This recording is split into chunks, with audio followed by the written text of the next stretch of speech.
Hello दोस्तों, स्वागत है हमारे यूट्यूब चैनल प्रिया क्लासेस पर। जैसे कि कल मैंने केमिस्ट्री के सारे भी मोस्ट इंपॉर्टेंट क्वेश्चन, चाहे वो एमसीक्यू हो, शॉर्ट हो या लॉन्ग क्वेश्चन, मैंने डाले थे। आज उसी का सेकेंड सीरीज लेकर, जिसमें हम फिजिक्स के सारे चैप्टर के मोस्ट इंपॉर्टेंट एमसीक्यूज लेकर आया हूँ। तो चलिए टाइम ना वेस्ट करते हुए वीडियो को आगे बढ़ते हैं। तो पहला क्वेश्चन है आपका, प्रकाश के अपवर्तन के कितने नियम हैं? तो प्रकाश के अपवर्तन के 3 नियम होते हैं, ठीक है। क्वेश्चन नंबर 2 का है, सरल सूक्ष्मदर्शी में किसका उपयोग किया जाता है? अवतल दर्पण में, उत्तल दर्पण में, अवतल लेंस में, अवतल। नंबर 1 याद रखना कि सूक्ष्मदर्शी में हमेशा लेंसों का प्रयोग किया जाता है, ना कि दर्पण हो। तो आपके 2 ऑप्शन तो ऑटोमेटिक ही कैंसिल हो गए दर्पण वाले। फिर क्या बचा है, उत्तल लेंस या अवतल लेंस? तो उत्तल lens is the right answer, ठीक है। एक उत्तल लेंस होता है, कैसा होता है? बीच में बीच बीच में पतला तथा किनारों पर मोटा होता है। कैसा? बीच में पतला तथा किनारों पर मोटा होता है। अवतल लेंस जो होता है बीच में मोटा तथा किनारों पे पतला होता है, ठीक है। क्वेश्चन नंबर 6 है, समतल दर्पण द्वारा बना प्रतिबिंब होता है कैसा? वास्तविक होता है, बी काल्पनिक होता है, सी ए और बी दोनों होते हैं, डी इनमें से सभी होते हैं। तो कैसा होता है? काल्पनिक होते हैं। समतल दर्पण द्वारा बना प्रतिबिंब क्या होता है? काल्पनिक होता है। सर्च लाइट का परावर्तक सतह होता है कैसा होता है? ए उत्तल, बी अवतल, सी समतल या डी इनमें से कोई नहीं। तो कैसा होता है? सर्च लाइट का परावर्तक सतह अवतल होता है। कैसा होता है? अवतल होता है, ठीक है। समतल दर्पण से वास्तविक वस्तु का बना प्रतिबिंब होता है कैसा होता है? आभासी छोटा, बी आभासी बड़ा, सी आभासी वस्तु के आकार का, डी वास्तविक। तो option number C is the right answer, आभासी वस्तु के आकार का। पिसा कांच होता है कैसा होता है? पारभाषक होता है, ये बात याद रखना, ठीक है। पिसा घिसा कांच होता है पारभाषक, यानी जब कांच को आप घिस देते तो कैसा हो जाता है? पारभाषक होता है, ना पारदर्शक होता है ना अपारदर्शक होता है, ठीक है। आपतन कोण आई और परावर्तन कोण आर हो तो क्या होता है? तो आपने पढ़ा sine I equal to sine R, तो साइन साइन से कैंसिल आउट हो तो आई इक्वल टू आर, यानी कि option number is the right answer, ठीक है। फिर क्या बोल रहा है, दाढ़ी बनाने में कौन सा दर्पण उपयुक्त होता है? सुनने बात को, दाढ़ी बनाने में कौन सा दर्पण उपयुक्त होता है? तो दाढ़ी बनाने में आपका अवतल दर्पण उपयुक्त होता है। तो यहाँ पे क्वेश्चन अभी ऑप्शन दिख नहीं रहे हैं, रुकना बच्चे एक मिनट। हाँ, तो आपको इसमें अवतल दर्पण आएगा, किस क्वेश्चन ऑप्शन पे है देख लेते हैं इधर, एक मिनट बच्चे। हाँ ठीक है, अवतल दर्पण है आपका, तो option number C is the right answer. चलिए नेक्स्ट क्वेश्चन पे बढ़ते हैं। इनके सारे आप स्क्रीनशॉट ले लीजिए, ठीक है, खासकर बिहार बोर्ड के बच्चे। और हाँ, यूपी बोर्ड में भी आते हैं, ऐसे थोड़ी नहीं आते, नहीं आप भी ले सकते हो। एक मिनट बच्चे, बस थोड़ा सा टाइम दीजिए। हाँ ले लीजिए स्क्रीनशॉट, हो गया, ठीक डन। चलिए नेक्स्ट पे आते हैं। आ गया। क्या बोल रहा है, पार्ट 2 है इसका अध्याय का। निर्वात में प्रकाश का वेग होता है, सो इजी क्वेश्चन, ये तो सभी को मालूम होना चाहिए। 3 × 10⁸ मीटर प्रति सेकंड। सो याद रखना, मीटर प्रति सेकंड होना चाहिए, मीटर सेकंड नहीं, नहीं तो आपका गलत हो जाएगा। इनके जो मात्रक है ना, इनमें ध्यान देना आप, ठीक है। क्वेश्चन नंबर 2 का है, किसी माध्यम के अपवर्तनांक का मान होता क्या होता है? ऑप्शन नंबर साइन आई बटे sine R, option number B sine R बटे sine I, option number C cos I बटे कॉस आर, या option number D cos R बटे कॉस आई। तो option number A is the right answer, sine I upon sine R, okay. Option number C क्या है, पानी से भरी बाल्टी की गहराई कम दिखती है, इसका कारण है? ऑप्शन नंबर ए अपवर्तन, ऑप्शन नंबर बी पूर्ण आंतरिक परावर्तन, या ऑप्शन नंबर सी परावर्तन, या ऑप्शन नंबर डी इनमें से कौन है? तो ऑप्शन नंबर ए राइट आंसर, अपवर्तन। तो सुनना, बाल्टी की गहराई है या तली पे पड़े हुए सिक्के को थोड़ा ऊपर उठा हुआ दिखाई देना, ये भी अपवर्तन का क्या है? उदाहरण है। जबकि पूर्ण आंतरिक परिवर्तन क्या होता है आपका? पूर्णांतरिक परिवर्तन में जैसे हीरे का चमकना है, मरीचिका का बनना, ये होता है, याद रखना इस बात को। +2 डायोप्टर क्षमता वाले लेंस की फोकस दूरी, तो फोकस दूरी सूत्र तो पी इक्वल टू 1/f। तो इसका क्या निकला, फोकस दूरी तो f बराबर हो जाएगा 1/p। तो यानी कि 100 × 2 कट गए, तो मानिए प्लस 50 सेंटीमीटर, कितनी फोकस दूरी कितनी आ गया? प्लस की 50 सेंटीमीटर फोकस दूरी आपकी आ गई। तो सूत्र क्या होता है? ओके, एक मिनट। छोटे अक्षरों को पढ़ने के लिए निम्न में से कौन उपयुक्त होगा? तो कौन छोटे अक्षरों को पढ़ने के लिए निम्न में से आपका कौन? ए समतल दर्पण, बी अवतल दर्पण, सी उत्तल दर्पण, या डी इनमें से सभी। तो छोटे अक्षरों को पढ़ने के लिए आपका अवतल दर्पण आता है, क्या ना? छोटे अक्षरों को पढ़ने के लिए आपका क्या? अवतल दर्पण होता है। यानी कि अवतल दर्पण क्या, निकट दृष्टि दोष में प्रयोग किया। तो निकट दृष्टि दोष में क्या होता है, पास की ओर तो दिखाई नहीं देती, लेकिन दूर की ओर दिखाई देती हैं आपको, ठीक है, समझ जाना बात को। रुकना बच्चे, एक मिनट। क्या पुतली की साइज को कौन नियंत्रित करता है? तो क्वेश्चन नंबर बी परितारिका, सॉरी ऑप्शन नंबर बी परितारिका इधर राइट। पुतली के साइज कौन नियंत्रित करता है? आपकी परितारिका करती है। क्वेश्चन नंबर 7 है, जो नेत्र निकट वस्तु को साफ नहीं देख पाता, उस नेत्र में है क्या? दूरदृष्टि दोष है या दूरदृष्टिता है, निकट दृष्टि दोष है या निकट दृष्टिता है, ज़्यादा दृष्टि दोष है या वर्णांधता है। तो option number A is the right answer, दूर दृष्टि दोष। ठीक है, और इसके निवारण के लिए आपका उत्तल लेंस का प्रयोग किया जाता है और निकट दृष्टि दोष के निवारण के लिए अवतल लेंस का प्रयोग किया जाता है। ओके, एक स्वस्थ आंख के लिए दूरबिंदु होता है 25 सेंटीमीटर होता है, सभी को मालूम है। ठीक है, क्वेश्चन नंबर 9, किसी वस्तु का बिंब आंख के जिस भाग पर पड़ता है उसे क्या बोलते हैं? रेटिना। रेटिना पर प्रतिबिंब बनता है आंखों पे। ठीक है, दृश्य प्रकाश में अधिकतम तरंग दैर्घ्य होता है किसका? लाल रंग का, ऑप्शन नंबर बी। और सबसे कम तरंग दैर्घ्य होती है किसकी? बैगनी रंग की। तो याद रखना, बिग एक स्पेक्ट्रम पढ़ा ना प्रिज्म का, बिग गोर, उस स्पेक्ट्रम से आप याद रखना, वायलेट, इंडिगो, बैगनी, ठीक है, जामुनी। चलिए नेक्स्ट क्वेश्चन पर आते हैं अब मेरे। हाँ, स्क्रीनशॉट ले लीजिए, कोई दिक्कत नहीं। नहीं बच्चे, ऐसे थोड़ी ना है। रुकना थोड़ी, 1 मिनट। अरे इतना स्ट्रेस मत लो यार, पेपर ही है एक। आपकी एक पेपर थोड़ी ना आपका पूरा फ्यूचर सेलेक्ट होता है। चलिए ठीक है, स्टार्ट करते हैं। आइए, क्वेश्चन नंबर 8 कह रहा है कि परिपथ में किन्हीं दो बिंदुओं के बीच का विभवांतर मापा जाता है। तो नंबर 1 क्या कि विभवांतर पहले किससे मापा जाता है? वोल्ट मीटर से। किसे? Option number B the right answer, volt meter से क्या मापा जाता है? विभवांतर मापा जाता है। याद रखना, क्या मापा जाता है? विभवांतर मापा जाता है। और मीटर से क्या मापा जाता है? विद्युत धारा मापी जाती है। ठीक है, याद रखना बात को। निम्न में से किसका अर्थ जल होता है? तो ऑप्शन नंबर डी हाइड्रो। क्या? हाइड्रो का दूसरा नाम क्या है? जल। जल का अर्थ क्या होता है? मतलब हाइड्रो का अर्थ ही क्या होता है? जल होता है। क्या होता है? हाइड्रो का अर्थ होता है हाइड्रो, जल या हाइड्रोजन। हाइड्रोजन भी होता है। ठीक है, ताप बढ़ने पर चालक प्रतिरोध क्या करता है? बढ़ता है। जैसे आप ताप बढ़ाएंगे तो इससे चालक और प्रतिरोध, ताप बढ़ाने पर प्रतिरोध और ताप एक समानुपाती रूप से बढ़ती है, यानी कि एक को बढ़ाओगे तो दूसरा भी क्या बढ़ेगा। चुंबकीय क्षेत्र, चुंबक के ध्रुव होते हैं, कैसे होते हैं? समान होते हैं। कैसे होते हैं? प्रतिबिंब की ऊंचाई और वस्तु की ऊंचाई के अनुपात को क्या कहते हैं? आवर्धन कहते हैं, सभी को मालूम है। प्रतिबिंब की ऊंचाई बटे वस्तु की ऊंचाई। ओके, एल्कोहल का अपवर्तनांक होता है क्या? तो एल्कोहल का अपवर्तनांक होता है 1.36, option number see the right answer. और ऑप्शन जल का क्या जल भी पूछ सकता है, जल का क्या होता है? 1.33, जल क्या? 1.33। और एक इसमें और भी पूछ सकता है आपका कि हीरे का अपवर्तनांक कितना होता है? क्या बताएंगे? 2.42 अपवर्तनांक। ठीक है, फिर क्या पूछा है कि नेत्र लेंस में समायोजन की क्रिया होती है, किसके द्वारा होता है? तो ऑप्शन नंबर सी, स्लीरियों पेशियों द्वारा। जो आपकी स्लीरियों पेशी होती है, जो आपके क्या करती हैं? आपकी मतलब आपकी आँख के साइज को छोटा या बड़ा करती रहती है। ठीक है, 15th क्वेश्चन कह रहा है प्रत्यावर्ती धारा की आवृत्ति कितनी होती है? सभी को मालूम है 50 हर्ट्ज, यानी कि एक समय 50 चक्कर की क्या करती है? वो 50 बार राउंड करती है। ओके, फराडे ने बहुत से क्रांतिकारी खोज की है, जिसमें क्या दिया? विद्युत चुम्बकीय प्रेरण दी, विद्युत अपघटन के नियम। तो ऑप्शन नंबर सी, ए और बी दोनों दिया। क्या? विद्युत चुम्बकीय प्रेरण और विद्युत अपघटन के नियम।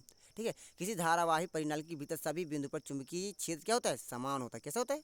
समान। किसी धारावाही परिनाल के भीतर सभी बिंदु पर जो आपको चुंबकीय क्षेत्र होता है क्या होता है? समान होता है। ठीक है, नेक्स्ट क्वेश्चन पर आते हैं। ले लीजिए, इसकी स्क्रीनशॉट ले सकते हैं आप, ले लीजिए। अरे परेशान ना होइए आप यार, पढ़ने से आपके नंबर अच्छे आएंगे, फालतू की टेंशन लेने से आपके नंबर थोड़ी ना अच्छे आ जाएंगे। बस मन लगा कि पढ़िए, जो दिन बच्चे हैं 21-22 दिन है, आराम से पढ़िए बस। अब फालतू 1 मिनट बच्चे रुकना। पता नहीं यार, मेरे पीछे एक का है ऐसी टेक्निकल इशू पड़ता है कि मुझे खुद ही नहीं समझ में आता मैं करता क्या हूँ यार। रुकना बच्चे।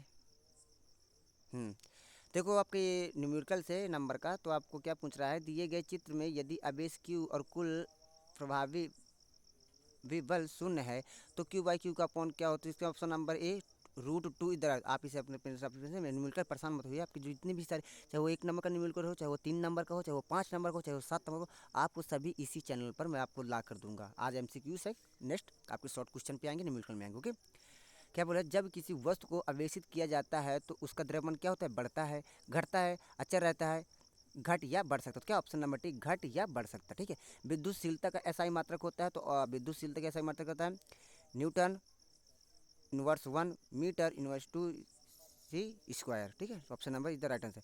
एक ही पदार्थ के वायु के दो गोले ए तथा बी दिए गए हैं, एक पर प्लस क्यू आवेश है तथा दूसरे पर माइनस क्यू आवेश दिया जाता है, तो एक का द्रव्यमान बढ़ जाएगा, बी का द्रव्यमान बढ़ जाएगा, द्रव्यमान पर कोई प्रभाव नहीं पड़ेगा, इनमें से कौन है? तो ऑप्शन नंबर बी का द्रव्यमान क्या हो जाएगा? आपका बढ़ जाएगा। ठीक है, धातु के, रुकना बच्चे 1 मिनट, थोड़ा साफ होगा क्या यार? हाँ, हो रहा है बस बस हाँ जी बस। हाँ ठीक है, अब दिख रहा है ना? ठीक है, धातु के बने, 5वां कह रहा है, धातु के बने गोले ए को धन आवेश दिया गया तथा गोले ए के बराबर द्रव्यमान के दूसरे धातु गोले बी को उतना ही परिणाम का ऋणावेश दिया गया जितना धन आवेश गोले ए को दिशा में गया था। तो गोले ए और बी का द्रव्यमान अब भी बराबर ही रहेगा। गोले ए का द्रव्यमान बढ़ जाएगा, गोले बी का द्रव्यमान घट जाएगा, गोले बी का द्रव्यमान बढ़ जाएगा। तो ऑप्शन नंबर डी गोले बी का द्रव्यमान यहाँ पे क्या हो जाएगा आपका, बढ़ जाएगा। विद्युत क्षेत्र ई के लंबवत रख के विद्युत द्विध्रुव गुण पी है। इस स्थिति में द्विध्रुव की स्थिति ऊर्जा शून्य है मान लेने पर ई और पी के बीच कोण थीटा कोण की स्थिति में रुकना बचे द्विध्रुव को स्थिति ऊर्जा में बढ़ाए तो क्या होता है। ऑप्शन नंबर ए होगा आपका B minus P dot E. Option number P होगा minus P dot E. Option number B is the right answer. Okay, Coulomb बल है आपका केंद्रीय बल है तथा विद्युत बल है, ए और बी दोनों। तो आपका जो कूलाम बल होता है केंद्रीय बल भी होता है, आपका विद्युत बल भी होता है। आपसे एक नंबर भी पूछ सकते हैं कूलाम बल की क्या विशेषता है, लिखिए। तो आप क्या बताएंगे, कूलाम बल केंद्रीय बल भी होता है तथा विद्युत बल भी होता है। ठीक है, यदि समरूप विद्युत क्षेत्र एक्स एच की दिशा में विद्यमान है तो सम विभव होगा वाई जेड तल की दिशा में। तो ऑप्शन नंबर वाई जेड कहाँ पे, option number C is the right answer, Y Z तल की दिशा में। बच्चे ये ग्राफ से होगा, अभी हमको इतना टाइम थोड़ी ना कि हम आपको समझाएं, लेकिन फिर प्रयास करूँगा। आपके जितने भी ग्राफ्स के हैं मैक्सवेल का नियम है जो आपको थोड़ा कन्फ्यूजन करते हैं तो आपको बता दिए, ठीक है, परेशान मत होइए, अब मन लगा के पढ़िए। ओके, विद्युत आवेश का क्वांटक ESU मात्रक में होता है, इलेक्ट्रोस्टैटिक यूनिट। क्या, इलेक्ट्रोस्टैटिक यूनिट। तो क्या होता है विद्युत आवेश का क्वांटम ESU में मात्रक क्या होता है, ESU में याद रखना 4.78 इंटू 10⁻⁻10। ओके, स्थिर विद्युत क्षेत्र होता है कैसा होता है, संरक्षित होता है, असंरक्षित तो कहीं संरक्षित कहीं असंरक्षित में से कोई। तो ऑप्शन नंबर ए संरक्षित। जो आपका स्थिर विद्युत क्षेत्र होता है कैसा होता है, संरक्षित होता है। ठीक है, ठीक है, आप इसकी स्क्रीनशॉट ले लीजिए।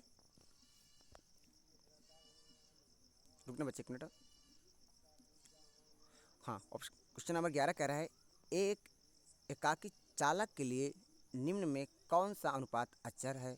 कैसा है, कुल आवेश बटे विभव, दिया गया आवेश बटे विभवांतर, कुल आवेश बटे विभवांतर, या इनमें से कोई नहीं। तो ऑप्शन नंबर ए कुल आवेश बटे विभव। क्या, जो आपको एक चालक में जो अचर रहता है यानी बदलता नहीं है तो क्या होता है, कुल आवेश और विभव। ठीक है, एक कूलाम आवेश होता है कितना होता है, 3 इंटू 10 की पावर 9। क्या होता है, 3 इंटू 10 की पावर 9। ESU में कितना, याद रखना, एक कूलाम आवेश ESU में पूछा है, इतना बात को याद रखना।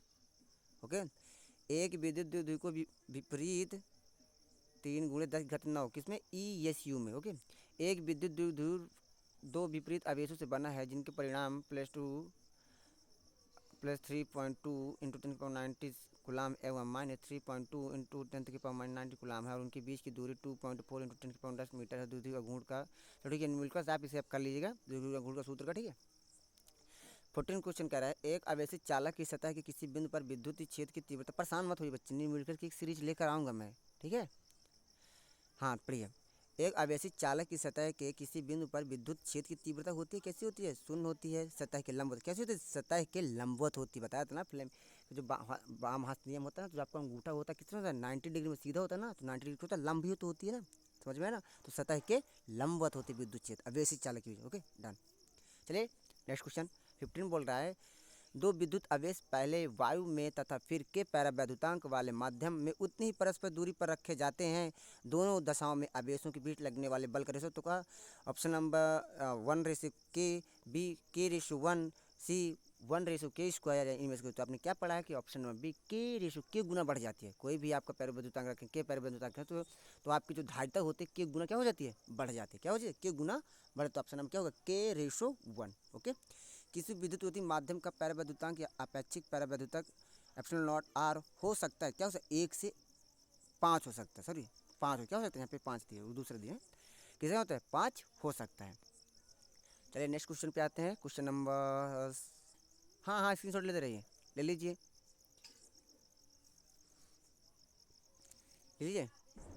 दिखा ना, ले लीजिए स्क्रीनशॉट। ठीक है, हो गया। चलिए आइए, अरे आप वीडियो को पॉज भी कर सकते हैं ना यार, थोड़ी सुन कि यार रुकना थोड़ा। चलिए एक मिनट, अच्छा बच्चे इधर आओ, इधर। ओके, देखिए क्वेश्चन नंबर 17 कह रहा है विद्युत क्षेत्र ई और विभव के बीच संबंध होता है, सभी को मालूम है, ई बराबर -dV/dx। ये तो सभी को याद रखना भला, ई बराबर माइनस डी बी बटे डी एच, किसमें विद्युत क्षेत्र और विभव के बीच संबंध क्या होता है, ई बराबर डी बटे डी एक्स। यदि किसी खोखले गोली चालक को धनावेशित किया जाए तो उसके भीतर का विभव शून्य होगा, धनात्मक और समरूप होगा, धनात्मक और असमरूप होगा, ऋणात्मक और समरूप, क्या धनात्मक और समरूप होगा, यानी धनात्मक होगा और सभी जगह समान होगा। साबुन की एक बुलबुले को जब आवेशित किया जाए तो उसकी त्रिज्या क्या होती है, बढ़ती है, क्या होती है, बढ़ जाती है। विद्युत द्विध्रुवी आघूर्ण का ऐसा मात्रक होता है तो क्या होता है, कूलम्ब मीटर होता है। कहाँ गया option number A is the right answer. विद्युत द्विध्रुवी आघूर्ण का ऐसा मात्रक होता है कूलम्ब मीटर, सी इंटू एम, कूलम्ब मीटर, ठीक है, ओके। विद्युत क्षेत्र में प्रवेश करने वाले एक इलेक्ट्रॉन का प्रारंभिक वेग विद्युत क्षेत्र से भिन्न दिशा में है। विद्युत क्षेत्र में इलेक्ट्रॉन का पथ होता है परवलय, परिवलय, कहाँ सा, ऑप्शन नंबर डी कैसा होता है, विद्युत क्षेत्र में प्रवेश करने वाले इलेक्ट्रॉन का प्रारंभिक वेग विद्युत क्षेत्र से भिन्न दिशा में, यानी अलग दिशा में, तो इसका जो आपका वक्र बनेगा तो कैसा बनेगा, परिवलय बनता है। आपको ग्राफ में पढ़ाया गया होगा स्कूलों में भी, ठीक है। एप्सिलॉन नॉट की बीमा होती है, तो एप्सिलॉन नॉट की बीमा होती है आपकी एम, अपना बच्चे मुझे भी, हाँ ले लीजिए स्क्रीनशॉट,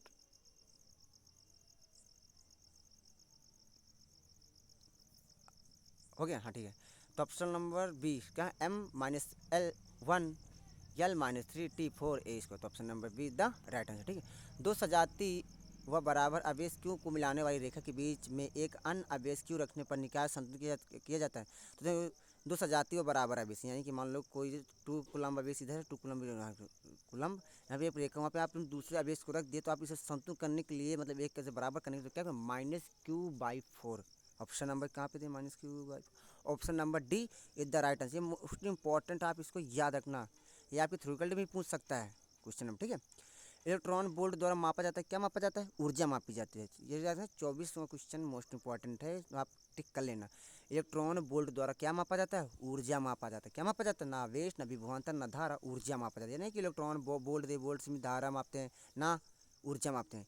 एक इसको 25 एक स्थिर आवेश उत्पन्न, सुना, जब आवेश स्थिर होता है तो केवल विद्युत क्षेत्र उत्पन्न करता है। क्या उत्पन्न करता है, केवल विद्युत क्षेत्र। लेकिन जब आवेश गतिमान होता है तो दोनों चीज़ उत्पन्न करता है, क्या, विद्युत क्षेत्र भी उत्पन्न करता है और चुंबकीय क्षेत्र भी उत्पन्न करता है। सुन लेना बात को, आवेश जब स्थिर हो तो विद्युत क्षेत्र, और जब गतिमान हो तो दोनों चुंबकीय क्षेत्र और विद्युत क्षेत्र दोनों उत्पन्न है। इसको दिमाग में रखना, ठीक है, कन्फ्यूज मत करना। निम्नलिखित में से किसका अस्तित्व समझ, इसको भी समझ लो।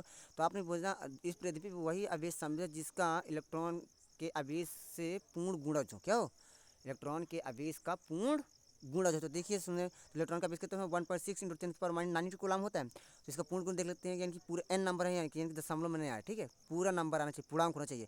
तो 16 16 16 नहीं 32, यानी 2 बार चला गया भाग इसका, तो 2 पूर्णांक गया, 16 चौक 64, यानी दशमलव गया, लेकिन फिर भी 4 बार गया ना, तो ये भी पूर्णांक हो गया आपका। लेकिन 24 में आप 16 का भाग देंगे तो नहीं जा रहा है ना, तो 0 में आ रहा। तो आपका कौन सा, ये वाला आवेश संभव है, यानी कि जो आवेश वो संभव हो जो इलेक्ट्रॉन के पूर्ण गुणज के हो। या फिर दूसरा भी ऑप्शन दे सकता है, लेकिन आप कंफ्यूज मत होना, क्या संभव, इलेक्ट्रॉन के आवेश का पूर्णांक होना चाहिए, गुणज का पूर्णांक होना चाहिए, वही आवेश संभव है, अन्यथा आवेश संभव नहीं है। इतना बात को याद रखने से घुमा भी सकता है, 2-4 क्वेश्चन भी बना सकते हैं इससे, 26 वाले से, ओके। मुक्त आवेश की परिवैद्युतांक होती है 8.85 × 10⁻12 फर्मी मीटर, भूलना मत। कितनी होती है परिवैद्युतांक मुक्त आकाश की फ्री स्पेस की, 8.85 × 10⁻12 फर्मी मीटर। यदि दो आवेशों के बीच दूरी दुगनी कर दी जाए, उनके बीच लगने वाला बल हो जाता है, क्या हो जाता है, बताओ। यदि दो आवेशों के बीच दूरी दुगनी कर दी जाए तो उनके, रुकना बच्चे, कहाँ गया, रुकना, एक मिनट, थोड़ा टाइम दो, ये पे कहाँ गया, रुक जाओ बच्चे, उसका तो कहाँ गया, रुकना बच्चे, एक मिनट, कहाँ गया, कहाँ गया, कहाँ गया, कहाँ गया यार, पता नहीं यार, मेरे साथ ही क्यों होता है ये सब टेक्निकल इशू। ठीक ठीक है ठीक है। 22 कह रहा है किसी वस्तु का पैरावैद्युतांक स्थिरांक हमेशा अधिक होता है कि सब, पैरावैद्युतांक स्थिरांक, अच्छे से इसको पहले पढ़ लेना। एक बताया था ना 5 वाला कराया था ना, कितना हो सकता है, अधिकतम 5 हो सकता है, लेकिन ये पैरावैद्युत स्थिरांक हमेशा कैसे होता है, 1 से अधिक होता है। पैरावैद्युत स्थिरांक की बात की है, क्या होता है, 1 से अधिक। एक प्लेट समांतर प्लेट संधारित्र 2 पैराबैद्युता की स्थिरांक के तेल में डुबो दिया जाता है तो किसमें बढ़ता है 1/2 के समानुपात ही घटती है। कैसे घटती है? तेल में 1/2 के समानुपात। गॉस के नियम अनुसार, गॉस का नियम क्या होता है? फाई बराबर क्यू बटे एप्सिलॉन नॉट। क्या होता है? फाई बराबर क्यू बटे एप्सिलॉन नॉट, भूलना मत। ठीक है, गॉस की प्रमेय है। गॉस से संबंध रिलेटिव जितने भी आपके न्यूमेरिकल्स है सभी आपको नेक्स्ट क्लास में मिलेंगे। ठीक है, जब संधारित्र में के पैराबैद्युता की स्थिरांक का माध्यम है तो हवा की अपेक्षा उसकी धारिता क्या के गुना बढ़ जाती है। बताया था ना आपको, K/1 ये भी कराया था। तो आपकी कोई भी हो इस तरह की पैराबैद्युता तो हवा उसके पीछे धारिता क्या के गुना बढ़ जाती है, घटती नहीं है। कोई भी हो आपको 2 गुना तो 2 गुना भी बढ़ जाएगी। इसका के तो आपकी स्थिरांक दे दिया गया है।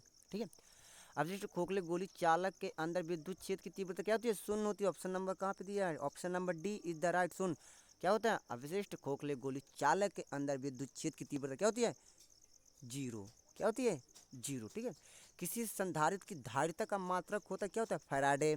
ये पूछ नंबर 27वां नंबर क्वेश्चन टिक कर लो इसको। ये आने की पूरी किसी संधारित्र की धारिता का मात्रक क्या होता है? फैराडे। क्या? फैराड। विद्युत धारिता की सीमा है ऑप्शन नंबर ए 1m-1 L-2 ओके। आवेशित खोखले गोलाकार चालक के केंद्र पर विद्युत क्षेत्र एवं विभव दोनों ही शून्य होते हैं। विभव शून्य होता है, विद्युत क्षेत्र नहीं। विद्युत क्षेत्र शून्य होता है लेकिन विभव कभी शून्य नहीं होता। तो option number C is the right answer. Option number D तो गलत, दोनों शून्य कभी हुए नहीं। ठीक है, फिर क्या बोल रहे हैं? 50 माइक्रोफैराड वाले धारिता वाले एक संधारित्र को 10 वोल्ट विभव तक अवशिष्ट किया जाता है तो इसकी ऊर्जा क्या? तो ऊर्जा का सूत्र आपको होता है E बराबर 1/1/2 CV²। तो आप इस सूत्र से कर सकते हैं। ओके, क्या बोले? 4 संधारित्र में प्रत्येक की धारिता 2 माइक्रोफैराड है। एक 8 माइक्रोफैराड का संधारित्र बनाने के लिए उन्हें जोड़ना पड़ेगा। कैसे? कौन से क्रम में? समांतर क्रम में। कौन से समांतर क्रम का सूत्र क्या होता है? R+R+R डॉट डॉट RN तक, यानी कि 2+2+2+2 कितना होगा? 2 2 4 2 6 2 8। कैसे? कौन से क्रम में? समांतर क्रम में। तो option number B is the right answer, समांतर क्रम। ले लीजिए इसकी स्क्रीनशॉट आप।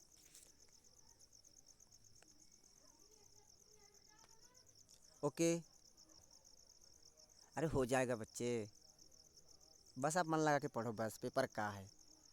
इस बार नहीं अच्छा गया, आप अगली बार देखेंगे।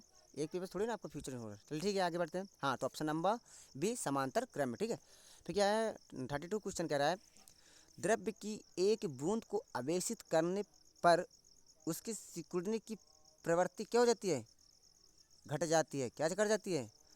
घट जाती है। Option number B is the right answer. क्या हो जाती है? घट जाती है। Option number B is the right answer. Next question कहाँ गया? एक मिनट बच्चे, कहाँ गया नेक्स्ट क्वेश्चन? 33